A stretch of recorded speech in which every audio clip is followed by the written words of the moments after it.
The so-called Russian world sows destruction wherever it appears. One can see this by looking at Bucha, liberated from the so-called liberators, where each surviving resident has 10 acquaintances killed by the Russian army. 10 or 15 people, perhaps. People I actually knew. Maybe I didn't know their last names, but in person. Among my acquaintances that I know with whom I have communicated, there are 25 people. That's the ones I've talked to, about 25. 8 people I know for sure, and that's just here.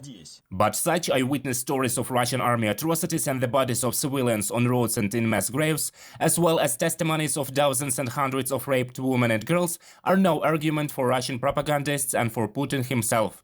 All these horrors are presented to Russian audience as provocations by radicals. But here is what happens when they try to apply this methodology to the broadcasts of the independent media.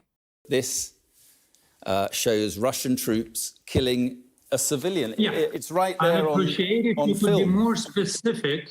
I'll appreciate if you could be more specific. How could you exactly identify the Russian tank or whatever, what was standing? Why do you think it was Russian? Okay, well, I think we got a still that shows the Russian tank. You can see, if you look at that, you can see the V marking clearly. Another batch of lies on Russian television this week was devoted to the shelling of the train station in Kramatorsk. It began with a triumphant report that a strike had been launched against a crowd of military personnel. But after reports that a missile inscribed "for children" had killed more than 50 civilians, accusations were hurriedly made against the Ukrainian military. However, this had no effect on Western countries. Then a fake video showing the BBC admitting Ukraine's responsibility began sharing on the social networks for internal audience. On its Twitter page, the media confirmed that it was fake. We are aware of a fake video with BBC News branding suggesting Ukraine was responsible for last week's missile attack on Kramatorsk train station. The BBC is taking action to have the video removed. We urge people not to share it and to check stories on the BBC News website, BBC News press team on Twitter. But the most disgraceful fake was posted by Ramzan Kadyrov, Putin's closest ally and the unofficial don of the whole TikTok, on his Telegram channel. It shows soldiers of the Chechen leader's personal army interrogating an alleged Ukrainian spy.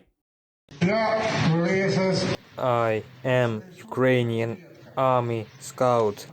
I admit that I was captured during the operation last night.